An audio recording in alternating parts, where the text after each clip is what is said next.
Number 4. This happened during a Boy Scout campout when I was 15. My friend, who was supposed to share the tent with me, called out from the trip at the last minute, so that meant I had to pitch the tent and sleep in it alone. The sun was going down, and after a long day of hiking, we got back to camp to set up our tents. It was already dark at that point, and I was still trying to set it up. It wasn't as easy doing it yourself. Someone came over and finally helped me, and then we ate dinner. After the cliched telling of scary stories around the campfire, we all went to sleep. I guess I was a little happy that I had my own tent at that point, since I had more room. I fell asleep quickly, but woke up in the middle of the night to the sound of somebody stomping around my tent. I immediately assumed it was another scout going to take a leak or something. You may be thinking that all our tents were pitched right next to each other, but our scoutmasters actually had us pitch our tents far apart, so I was pretty far from my closest scoutmates. The stomping around the tent seemed to just be going around in a circle, so at that point, I was sure somebody was messing with me. I asked who it was, and in response to that, they stomped off into the woods. I almost found myself going out and following them, but I figured it wasn't worth it, and just tried to fall back asleep. But after that, it was hard to. Sure enough, the stomping came back, and started circling the tent again. I was pissed off now, so I got up and unzipped the door to the tent. I was expecting to see another scout, but when I confronted the person making the noise, instead I saw a grown man, probably 6'5", in his mid-30s.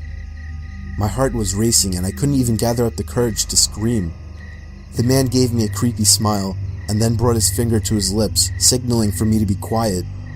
I did a quick 180 and sprinted to my scoutmaster's tent, screaming like a baby. He ran out before I even reached the tent, and I told him about the man I saw. He and the other scoutmaster ran over to my tent with one of the hunting rifles, but they didn't find the man. They did, however, pick up on the tracks the man left walking around the tent. We were all told to bring our tents closer together, like literally right on top of each other. The trip was cut short the next day and we all went home. I have never gone camping since, and I never will again. Number 3. So me and a couple of my buddies went camping last summer alongside the Willamette River. We actually had a decent hike into the deep end of woods. We did some night fishing, listening to music, and basically drank to the point where everything was funny later in the night. I would guess we finally called it a night somewhere past 2 a.m. I shared a tent with one of my buds, while the other two shared another tent. We heard them laughing about something. At first we laughed at the sound of their laughing, but it soon got annoying and we yelled for them to shut up. One of them responded, "It isn't us." I sat up, startled at the response. I came to realize that it was the sound of only one person laughing, and it didn't sound like either one of my friends. Even in my drunk state, I realized how odd it was for somebody to be out this far in the woods so late at night. The laughing gradually got closer and louder to our campout. My friend shot up and looked at me with a worried look on his face. I heard my other friends scream over to us that they were getting freaked out. As the laughing got even closer, I could make it out very clearly to be the laugh of a male, probably in his 30s or 40s. He sounded like he was as drunk as us, messing around with friends, but we only heard his laugh, nobody else. There was something indescribably creepy about his laugh too, as if it was missing something to it. You had to be there to understand what I mean. The laughing was now just at the edge of our campsite, but we couldn't hear any footsteps at all. Now that may not seem like a big deal. It was impossible to move through that without making noise. And finally, all of a sudden, the laughing stopped completely. We had no idea where whoever that was standing, as he hadn't made a single stepping sound. We sat there in silence looking at each other. My friend was clearly freaking out, but he was keeping it together the best he could. Finally, something broke the silence. The sound of something rubbing against the cottony fabric of the tent. We saw the outline of a hand through the moonlight, pressing on the tent. We both screamed at the top of our lungs before getting out of the tent. We ran as fast as we could through the woods, our other friends following us. After about 5 minutes of running, we somehow found our car. I actually puked from running so much before taking the wheel. I don't condone drinking and driving, but I still believe we were just in this situation. By far the most horrific experience of my life. No idea who or what the hell that was, or what they wanted.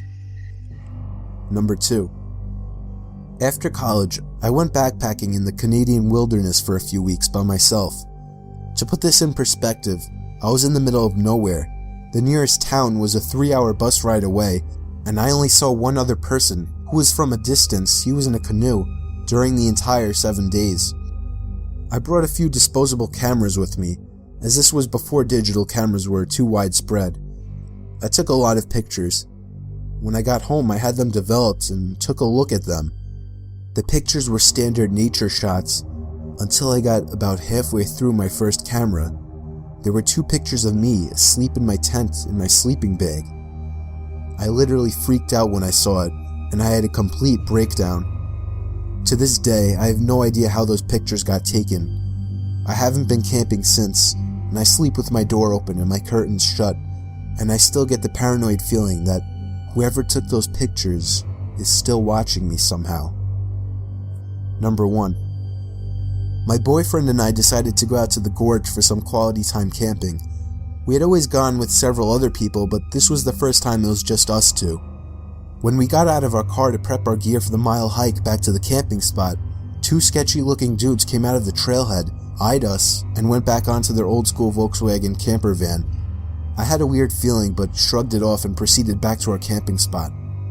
I had previously camped in the same area a handful of times, and I knew it pretty well. Once we got back there, I knew of a handful of different camping spots, and proceeded to check them all out for the one that would be ideal for us. I noticed what looked like someone camping further up the hill, so I picked a spot a little further down where we'd most likely be out of sight. Not out of earshot though, as I heard him yelling with someone else back over on the trail. It was starting to get dark by the time we got everything set up, so I figured I'd start looking for firewood.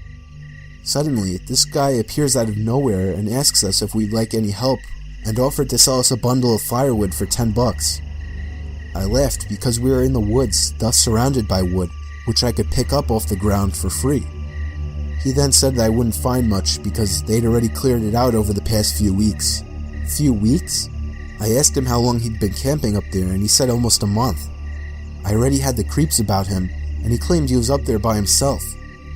I asked him why I heard him yelling with someone then, and that he had referred to more people when he was talking about the wood. He stammered and was like, yeah, there's some dudes I know camping over there up on the other side of the river. Then he proceeds to tell us that he's been lonely since he arrived. He was from Pennsylvania, took a bus to Lexington, and had been living in the woods back behind where I currently work. I knew exactly where he was talking about, because I saw some homeless people, immigrants, and drug addicts coming in and out of those woods every day. So basically he was a homeless man who somehow got a ride out to the gorge and decided he would just live there instead.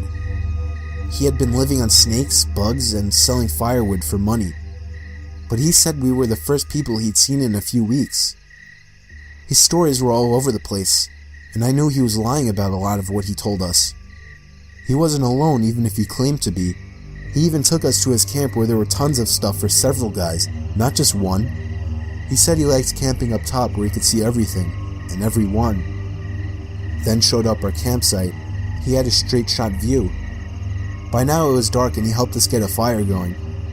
I was trying to politely get him on his way back up the hill so I could have a minute to process all of this. When he left, I started whispering to my boyfriend that there was no way in hell I could sleep with that lying, sketchy homeless creep right up the hill. We didn't have a gun, knife, or even a dog to protect ourselves if we needed to. My boyfriend somehow convinced me to stay a little longer, so we planned to stay the night. But all throughout the night, we heard twigs and branches snapping around our tarp, as if somebody was watching us. It was that man. I knew it was. He was standing out there, watching us. I said let's quietly get our shit together and get the hell out of there, which we did, only we left our new tarp set up because they would make too much noise and he'd know we were leaving. As soon as I stood up with my pack, ready to get the hell out of there, he yells, "Leaving so soon?" We proceeded to get away from there as quickly as possible. The most disturbing thing, as we were getting away from there, The man yelled for us to come back. That only made us go even faster. In my mind, we were either getting robbed, raped, killed, or something, because he was not alone. His stories didn't add up, and his background of where he came from made me believe he was running from something and was trying to hide by living off the grid. I called the Rangers the next morning and told them about him. Luckily, all he got from us was a set of new tarps.